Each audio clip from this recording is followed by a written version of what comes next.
welcome to our top data science and analysis interview questions. So this tutorial is actually to help you ace your next data science or data analysis interview. So if you're looking at mastering the top questions that are being asked in the interview section for the role of data scientist and data analyst, then this tutorial is for you. The TekUp team has actually done in-depth research of various companies using the interview questions of various top companies across the world in preparing this tutorial. So in this tutorial, we are going to be taking you through 100 questions that are being asked in data science and data analysis interview. So enough of the talking, let's get started. Are you ready? Because we are ready. So in this tutorial, we'll be making use of a lot of tools. Firstly, we'll be making use of our Jupyter notebook, all right, and we'll also be making use of our white dashboard. And as we actually answer the questions, we'll also be working with several other software and websites. So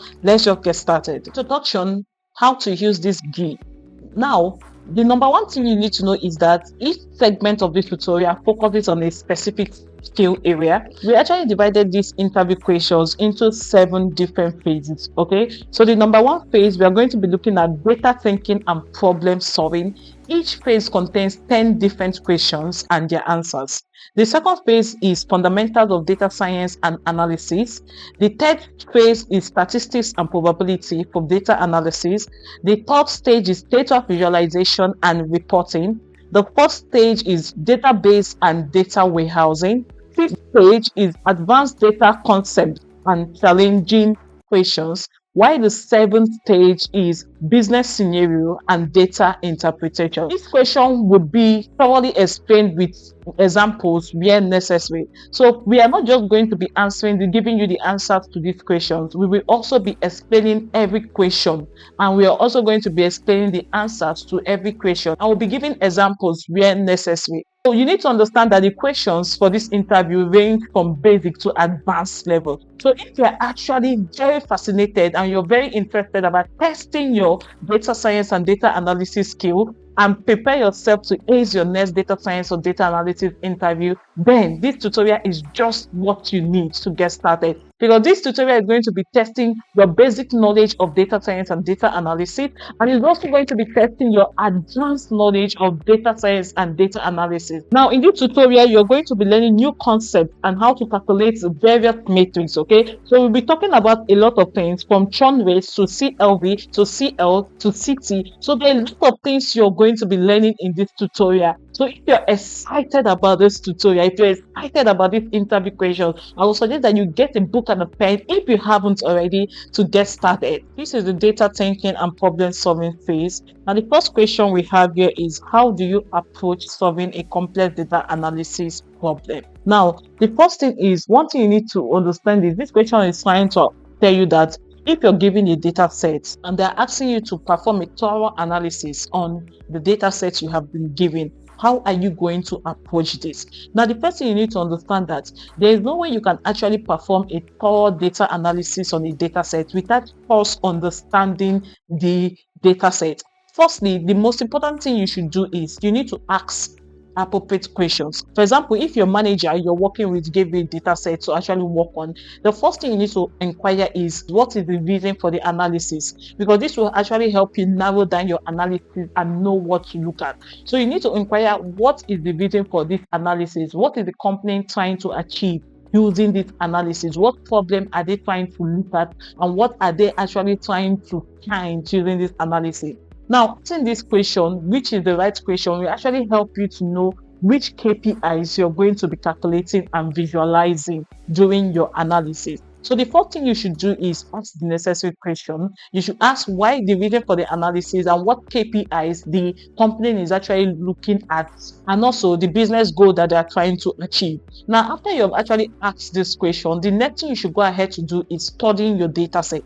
There's no way you can actually make a proper analysis without studying your data set. So what do we mean by studying your data set? By studying your data set, what you have to do is you have to, first of all, opening your data set even before opening it in Python or whatsoever you want to open it on. You have to open your data set and actually go through the columns. For each column, you should make a research to actually know what each columns is actually talking about. So because understanding each columns of the data set will actually help you understand what the columns are all about and help you know how to actually tackle the analysis thoroughly. Now let's say, for example, we actually have this data set. So let's say we have this data set, which is called the healthcare workforce mental health, okay, data set. Now let's just open up this data set, okay. Now we are looking at stress level, okay. Now you need to understand what is the stress level talking about and how are the stress levels measured. So that is what we are actually talking about, understanding each columns of your data, all right. Now, after understanding each columns of your data, the next thing you actually have to do is you have to go ahead and start performing your analysis. Now, you have already known the reason for your analysis. You have already understood your data properly. Now, you can go ahead and perform your analysis after loading your data set into your workspace. Maybe you're using a Jupyter Notebook or Google Colab. So once you load it into your working environment, the next thing you have to do is go ahead and clean your data thoroughly. You need to handle missing values, handle your outliers, handle your duplicated values. Then before you go ahead and start performing your exploratory data analysis. Now let's look at what the answer is saying. Now let's say this is the data set you have been given, which is actually looking complex. So to answer this question, you can simply say, to handle a complex data analysis project, the first thing I do is to ask the necessary questions, like which KPI is the company trying to uncover. I study and understand each column in the data set before going ahead to cleaning my data and performing my exploratory data analysis. This is the perfect way to actually answer these interview questions. This question like this doesn't only show your expertise, it also shows that you understand what needs to be done and you understand how it needs to be done, which will actually go a long way in impressing the interviewer. Now, the next question we are going to be looking at is, how do you measure the lifetime value of a customer? Now, when we are talking about the lifetime value of a customer, we are talking about CLV. Now, what is CLV? CLV stands for client's lifetime value. When we are talking about client's lifetime value, we are simply looking at the total value a customer brings to the company at a particular duration of their lifetime. Let's just go to our whiteboard. Now, the first thing we have to do here, let's go ahead and copy this and let's paste it here so we know what we are actually answering. So let's go ahead and make this a bit bigger. Let's go ahead and bold it. Now, the question says, how? Let's just go ahead and let's unbold this. Now, the question says, how do you measure the lifetime value of a customer? The first thing you need to know is that what is customer lifetime value, okay? Now, in data science, we call it CLV. We call it CLV. And what does this CLV stands for? It stands for customer. It stands for customer lifetime value. Customer lifetime value. Now, what is customer lifetime value? Customer lifetime value shows the total value or the total resources that is gotten from a customer during their entire customer lifespan. And when we are talking about customer lifetime value, it actually shows the total amount of value a customer brings to the company for their entire customer lifespan. Now, there's what we call CLT. There's what we call CL, and this CL stands for customer lifespan. This CS stands for customer lifespan. So when we're talking about CLV, we are trying to look at the total value a customer brings to a company during their entire lifespan. Okay, so we are trying to look at how much revenue or how much profit that has been gotten from a particular customer during their entire lifespan in a company. Now, what is like customer lifespan? Customer lifespan simply means the total amount of years the customer actually stays with a business before they go into attrition. Now, what is attrition? When we are talking about attrition rate or churn rates, we are actually looking at how many years the customer actually stayed with the company before they actually stopped patronizing that company. Now, when we are talking about CLV, you need to understand that there are various methods of calculating CLV, okay, or there are various methods of measuring CLV, okay. Now, we have two formulas when it comes to measuring CLV. We have two formulas for measuring CLV. Now, the first formula is the one that is actually most popular, okay, but the second formula is actually hardly used. Now, the first formula, let's call this formula 1. So the first formula is actually given as average purchase value, okay. You times it by the purchase frequency times purchase frequency. Let's just use times purchase frequency, okay, purchase frequency. Then you also times it by the customer lifespan, which is CL, customer lifespan, which is also CL. Now, like we mentioned, that we actually have two ways of calculating the customer lifetime value, okay. We say we have two formula for calculating this customer lifetime value, and I told you that the first formula is what we are actually working on now, and it is given as CLV is equal to the average purchase value, okay, by the customer times the purchase frequency, which means how often the customer actually purchases or patronizes the company, and times it by the customer lifespan, which simply means the total number of years the customer actually patronized or stayed with the business. Now, when you're looking at this formula, you will see that there are a lot of things we actually have to calculate even before we can actually calculate the CLV, okay. Now, number one, we have to calculate the average purchase value. We also have to calculate the purchase frequency, and we also have to calculate the customer lifespan before we can actually go into calculating the CLV. Now, the question is, how do you calculate the average purchase value, the purchase frequency, and the customer lifespan? So let's just go ahead and duplicate this, okay? Now, the first thing we should look at calculating is how do we calculate the average purchase. How do we calculate the average purchase value?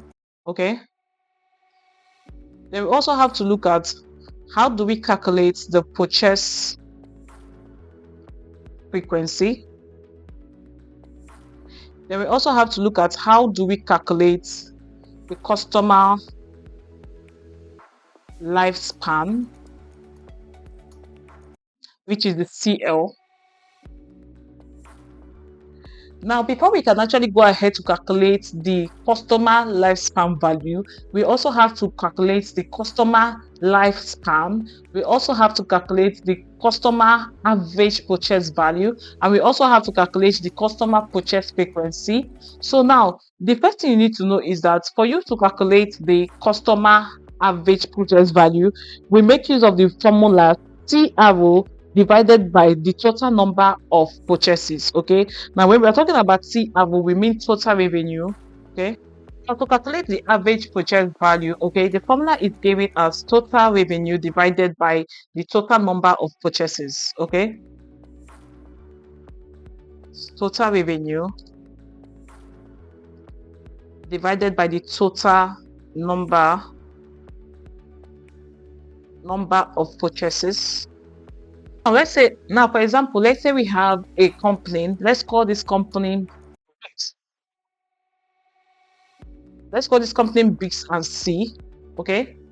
Let's say, for example, Biggs and C is a company that actually deals on groceries. Okay. And let's say for a duration, the company has a total of $50,000. The company has a total of $50,000 as revenue, okay, and they also have a total of 2,000 purchases, okay, a total of 2,000 purchases, okay. So now, how do we determine the APV? Okay, the APV, which is the average purchase value, would be equals to $50,000 divided by 2,000 purchases, which will be giving us a total of 25.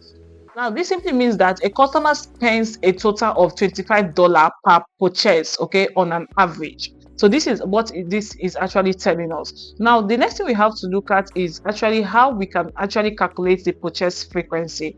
Now, when we are talking about purchase frequency, what are we talking about? The purchase frequency simply means how often a customer makes purchase over a given period of time. So how often do this customer purchase item from this company? Do they purchase item every day, every week, or every year? So this is what we are talking about when we talk about the purchase frequency of a customer. Now, to calculate the purchase frequency, we use the formula total number of purchases divided by total number of unique customers. Okay.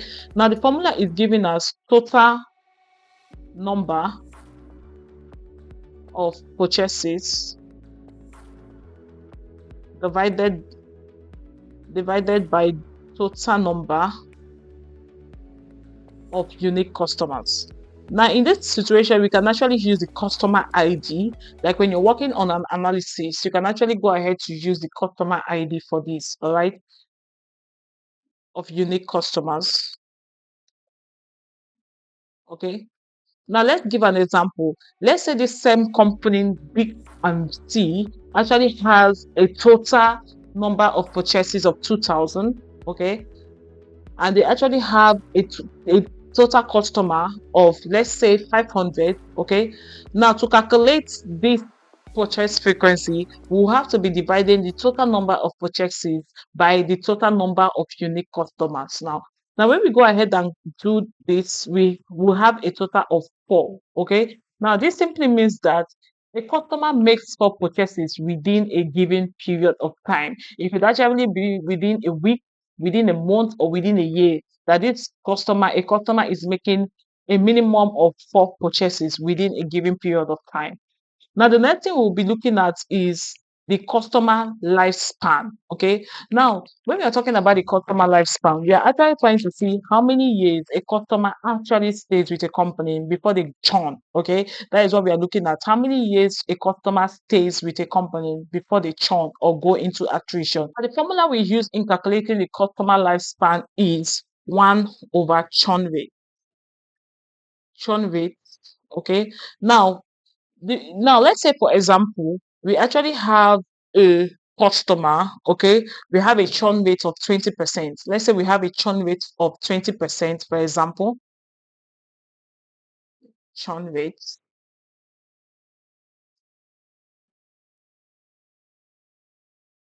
Let's say we have a churn rate of 20%. Okay, now we are asked to calculate the customer lifespan. Okay, to do that, all we have to do is this should be equal to 1 over 20% should be equal to 0.2. Okay, 0.2, sorry, 0.2, and this will be giving us a total of 5 years. Okay, a total of 5 years. So this simply means that a customer churn rate, okay, is 20%. Okay, now when we do 1 over 0.2, okay, it gives us a total of 5 years. So which simply entails that a customer stays with the company for a period of 5 years before they actually go into churn. Now, since we have successfully calculated all this, we can now go ahead to calculate our CLV. Now, let's say CLV will be equal to our average purchase value is equals to 25, okay, times our purchase frequency is equal to 4 times our customer lifespan too is equal to 5. Okay, so this will be giving us a total of, let's get our calculator and do it together. So now this will be giving us a total of 25 times 4 times 5, which will be giving us a total of 500. Okay. So this simply means that the total value brought by a customer during a given period of time is $500. This is how customer lifetime value can be calculated. Now let's go ahead and see how we can actually answer that question when asked in an interview. All you need to say is customer lifetime value calculates the total amount of revenue a business can expect from a customer throughout their relationship. The formula for calculating the customer lifetime value is giving us average purchases times purchase frequency times customer lifespan. Okay. Now, like I mentioned, we actually have two formulas for calculating the customer lifetime value. Okay. Now, the second formula that is being used is summation root T all over 1 plus D always to the power of P. Okay. Now, you might be wondering what is root T, what is D, and what is P. Okay. Now, root T in this formula now, I would see in this formula stands for revenue from the customer at a given time. Then D means the discount rate, while T stands for time period. Now, the next question is your manager gives you an unfamiliar and new data set and tells you what he is expecting from the analysis. What is the first thing you would do? Now, if you look at this question is actually similar to the first question, okay? But it is just different. Sometimes these recruiters, they know what they are doing. They are just going to ask you similar questions in a different way to actually tell your intelligent quotient. So actually tell if you can actually differentiate and understand between questions. Now, the first thing you would do here, you can see in the first scenario, the manager did not actually tell you what they are expecting from this analysis. Okay, so that is the reason why you went ahead to ask what is the reason for this analysis. But in this scenario now, the manager has told you these are the KPIs we are actually trying to uncover from this analysis, and this is actually what we are trying to achieve using this analysis. Now, you don't actually need to go ahead to start asking the manager what KPIs are we trying to uncover with this data set. No, this is the wrong question because the reason for this analysis has already been given to you, and the metrics that are actually looking at uncovering has actually been given to you. Now, the first thing you have to do is studying the data set. In this question, it was mentioned that the data set is an unfamiliar data set, which means you're not familiar with the columns in this data set. So the thing you have to do is go ahead to start studying what each columns in this data set mean before you actually go into your analysis of cleaning your data, handling outliers, duplicated values, and the rest of them.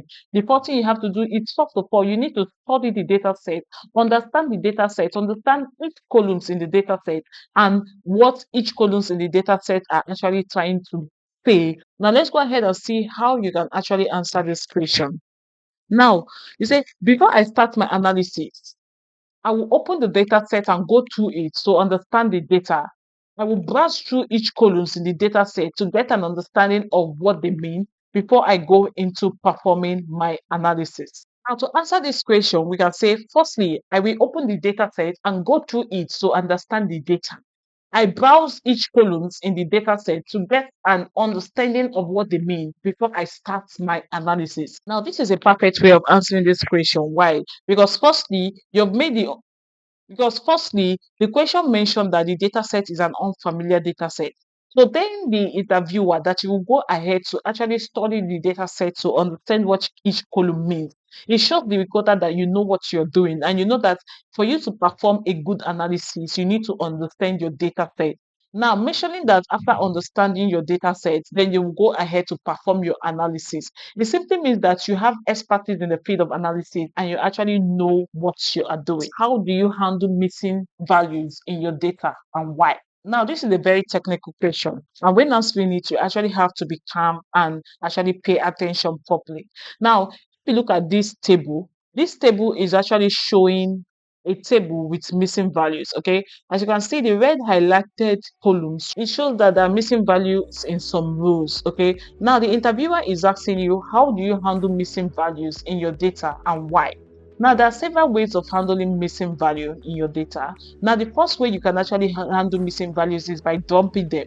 And when do you drop your missing values? You drop your missing values when they are not significant. Maybe when the missing values are not much.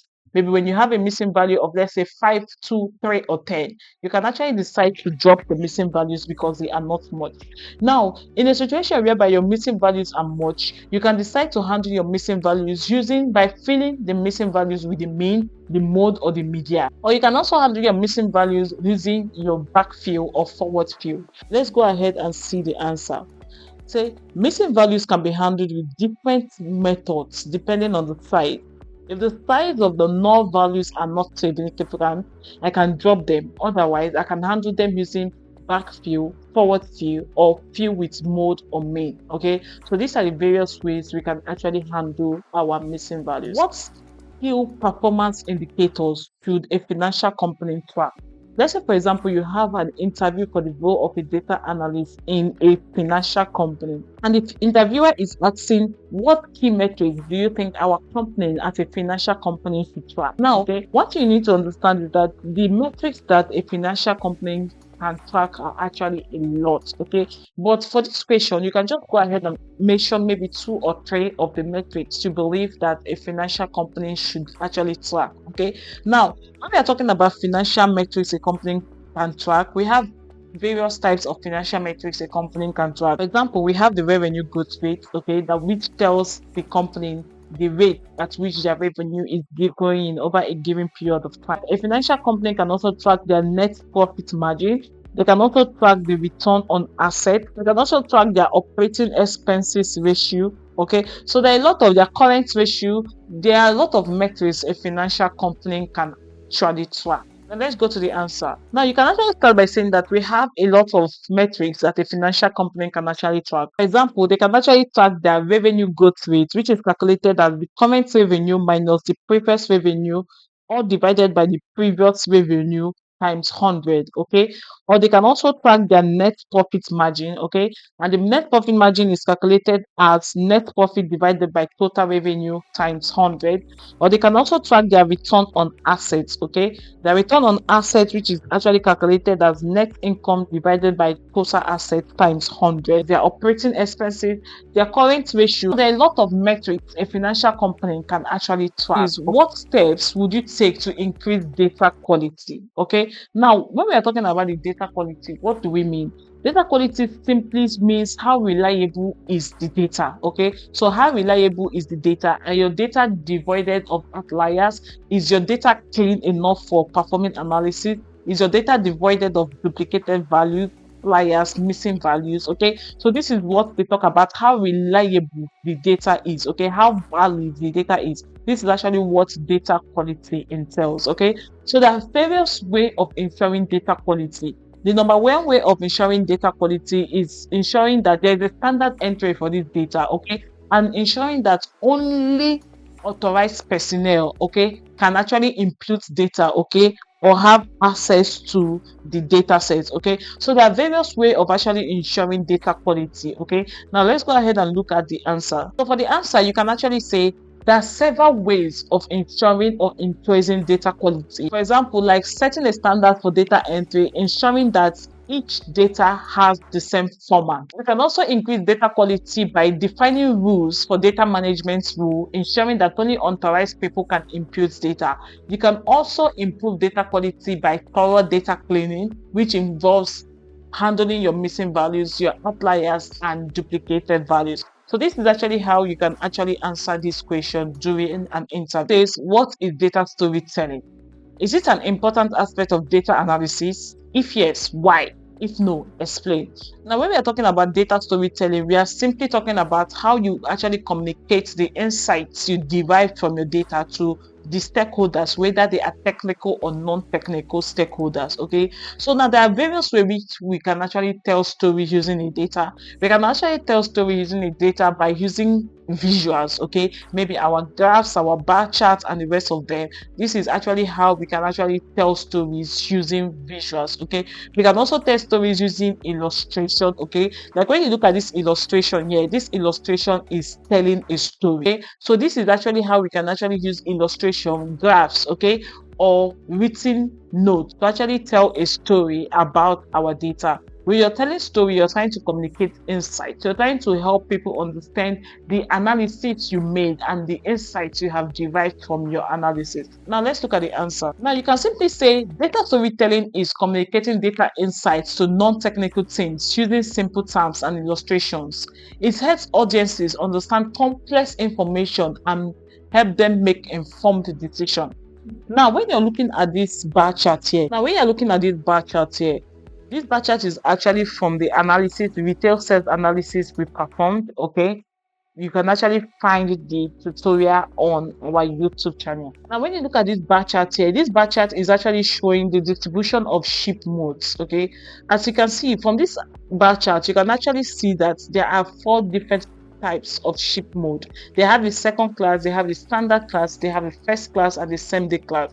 Now, from that bar chart, you can simply tell that the standard class is actually the most frequently used mode of distribution in the company. So it could be actually because of it is affordable for the customers. Now, this is actually how you perform storytelling using visuals and graphs. Explain the difference between correlation and causation. And when you're actually faced with this question in an interview, what you need to know is that the interviewer is actually trying to test your knowledge of statistics. Okay, now the interviewer is trying to test your knowledge of statistics to know if you actually understand the difference between correlation and causation.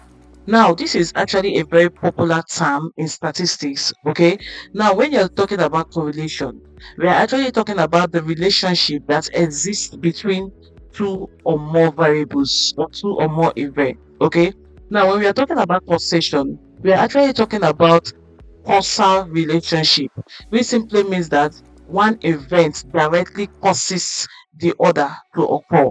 Okay, now correlation is different for causation. Now that an event causes the other to occur doesn't mean they are correlated. Okay, and that two events are correlated doesn't also mean that the other causes the other to occur. So why two events can be correlated, it doesn't mean that the other caused the other to occur. There might be no causal relationship.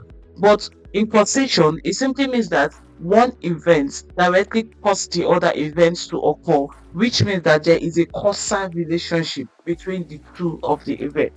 Now, let's see how you can actually answer this question. You can actually give an example and say there is a correlation between the number of fire trucks at a scene and the amount of damage a fire causes. However, more fire trucks doesn't cause more damage. The severity of the fire does. Smoking leads to lung cancer. Here, smoking directly causes health issues, not just a coincidental relationship. Causation means that one variable directly influences another, e.g., smoking causes lung cancer. Just because two things are correlated doesn't mean one causes the other. All right. Now, when we are talking about correlation, we are trying to see that the relationship between two or more variables. And when we are talking about causation, we are trying to see if one event actually led to the occurrence of the other event. So that this is just the simple way you can actually answer this question in an interview. You can also go ahead to give an example like the one we have given here to actually let the interviewer know that you actually know what you are talking about and you have an in-depth knowledge of statistics. How would you communicate insights from your analysis to a group of non-technical stakeholders? How would you communicate insight from your analysis to a group of non-technical stakeholders? Now, how you have to look at this question is this. Let's say you're working as a data scientist or a data analyst in a company. Now, the company or the interviewer is asking you that after doing your analysis or after preparing your analysis, how do you communicate this analysis and your findings to non-technical teams? Now, when they're talking about non-technical stakeholders, they're talking about stakeholders that have no idea or experience in the tech field. They have no idea in data science. They have no idea in data analysis. They don't really know what data science is, and they don't really know what data analysis is. Okay, they are just non-technical. Maybe they might be a team of financial experts or a team of investors. Now, the interviewer is asking you, how do you communicate your analysis to a group of non-technical stakeholders?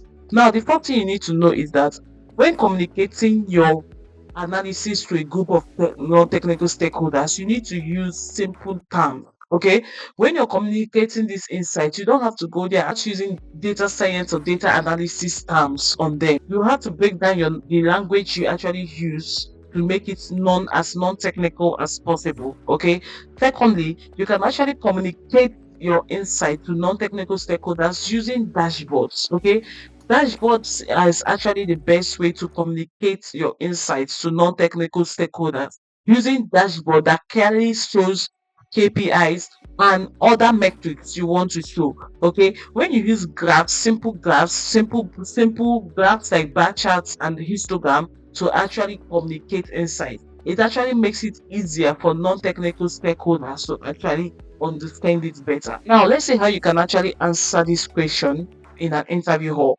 Now, if you're asked this question, the first thing you have to say is that I am to communicate my analysis to a team of non-technical stakeholders. The first thing I will have to do is make sure I use clear and simple terms.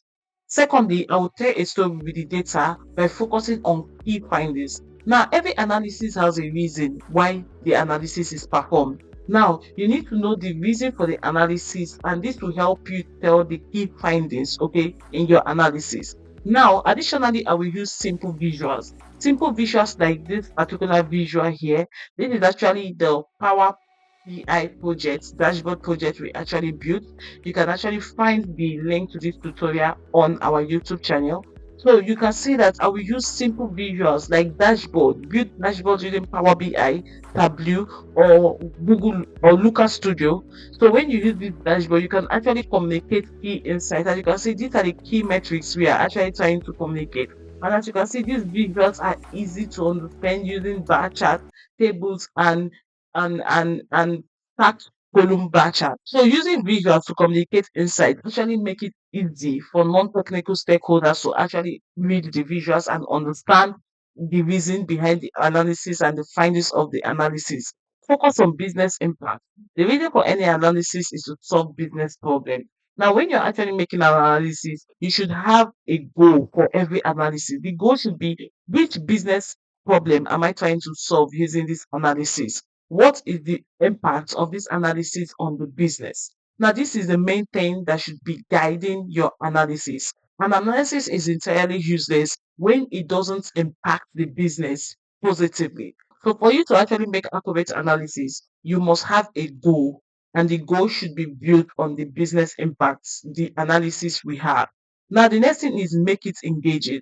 When we are talking about making it engaging, don't just go and present your dashboard without actually asking your audience if they're understanding or if they have any questions. Make it interactive, make it engaging, make a room for questions for your stakeholders and be ready to answer their questions in clear terms. So this is actually how you can actually tackle these questions when faced in an interview hall.